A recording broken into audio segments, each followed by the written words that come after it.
السلام علیکم اے be N news کے ساتھ میں ہوں عمر سیالوی۔ ہیڈ لائنز آپ نے جانی ہیں، خبروں کی تفصیلات میں سب سے پہلے آپ کو بتاتے چلیں کہ صدر آصف علی زرداری اور وزیر اعظم شہباز شریف کا ڈاکٹر علامہ محمد اقبال کے یوم وفات پر پیغام۔ صدر مملکت نے کہا، سماجی، معاشی اور فکری چیلنجز کے پیش نظر ہمیں علامہ اقبال کی تعلیمات کو مشعل راہ بنانا ہوگا۔ علامہ اقبال رحمۃ اللہ علیہ کے افکار، فلسفہ اور شاعری ہمارے لیے مشعل راہ ہے۔ علامہ اقبال محض ایک شاعر نہیں، مفکر اور مسلح بھی تھے۔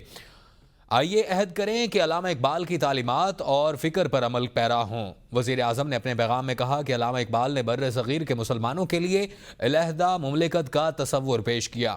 علامہ اقبال کے فلسفہ خودی اور شاعری نے تحریک پاکستان کو نظریاتی بنیاد فراہم کی۔ علامہ اقبال نے علم، عمل، یقین، محکم اور خود اعتمادی پر زور دیا، جو آج بھی ہماری تمام مشکلات کا حل ہیں۔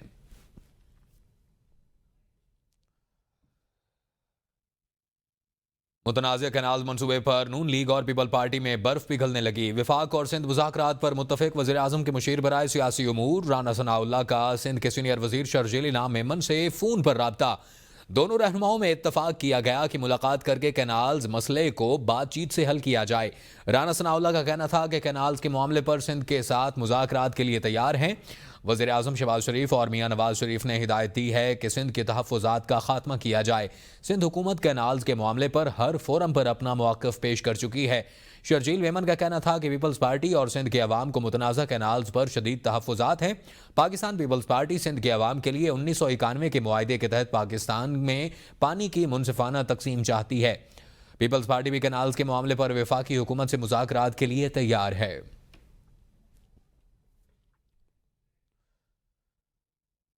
مسلم لیگ نون اور پیپل پارٹی کی لاہور میں بیٹھک ہوئی، جس میں دونوں پارٹیوں نے ساتھ چلنے پر اتفاق کیا ہے۔ دونوں پارٹیوں کے رہنماؤں میں ملاقات کے دوران زراعت، بلدیاتی انتخابات سمیت کئی اہم معاملات پر تبادلہ خیال ہوا۔ پیپلز پارٹی کے رہنما حسن مرتضیٰ نے کہا کہ ملکی حالات کے پیش نظر ساتھ مل کر چلنے پر اتفاق ہوا ہے۔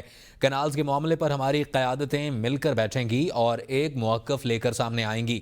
کیمرے کے سامنے کھڑے ہو کر کسی کو بھی ذمہ دار قرار دینا قومی المیہ بن چکا ہے۔ اسپیکر پنجاب اسمبلی ملک محمد احمد خان کا کہنا تھا کہ سندھ کا حق ہے کہ وہ اپنے پانی کی حفاظت کرے۔ پانی پر سندھ کے تحفظات دور ہونے چاہیے، اس میں کچھ غیر فطری نہیں۔ ملک محمد احمد خان کا کہنا تھا کہ پیپلز پارٹی اور مسلم لیگ نون دو مختلف جماعتیں ہیں۔ پیپلز پارٹی اتحادی جماعت ہے، اس کی رائے مختلف ہوتی ہے تو اظہار جلسوں اور باہمی ملاقاتوں میں ہوتا ہے، اس میں اجنبے کی کوئی بات نہیں۔ دوسری جانب قائد حزب اختلاف عمر ایوب کا استحکام پاکستان کانفرنس سے خطاب کرتے ہوئے کہنا تھا کہ پاکستان میں جب استحکام اور قانون کی حکمرانی نہیں ہے تو وہ ہارڈ اسٹیٹ بن ہی نہیں سکتی۔ ملک میں قانون کی حکمرانی ہوتی تو بانی P T I Bushra be be jail میں نہ ہوتے۔ بلوچستان کے عوام کا مطالبہ ہے کہ مسنگ پرسن کا معاملہ ختم کریں۔ آصف زرداری نے پہلے ہی سندھ کا پانی بیچ دیا، وزراء اس کی تصدیق کرتے ہیں۔ سلمان اکرم راجہ کہتے ہیں کہ چادر اور چار دیواری تک محفوظ نہیں، ہم مذاکرات کی دعوت دیتے ہیں۔ اگر مذاکرات نہ ہوئے تو جد و جہد کریں گے۔ کیا ترقی کے نام پر عوام کو حقوق سے محروم کرنا درست ہے؟ پنجاب کسان آج رو رہا ہے، یہ انسان دشمن پالیسیوں کا نتیجہ ہے۔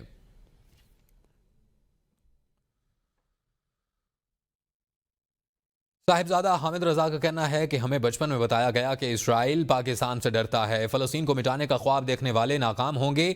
بانی پی ٹی آئی کا ساتھ ملکی مفاد میں دیا، تعصب سے بالا تر ہو کر ہم دہشت گردوں کے خلاف افواج پاکستان کے ساتھ ہیں۔ 1500 دہشت گرد ابھی تک کیوں نہیں پکڑے گئے؟ جن کی جائیدادیں ملک سے باہر ہیں وہ قوم کو بھاشن نہ دیں۔ کے پی میں امن و امان کی صورتحال تشویشناک ہے۔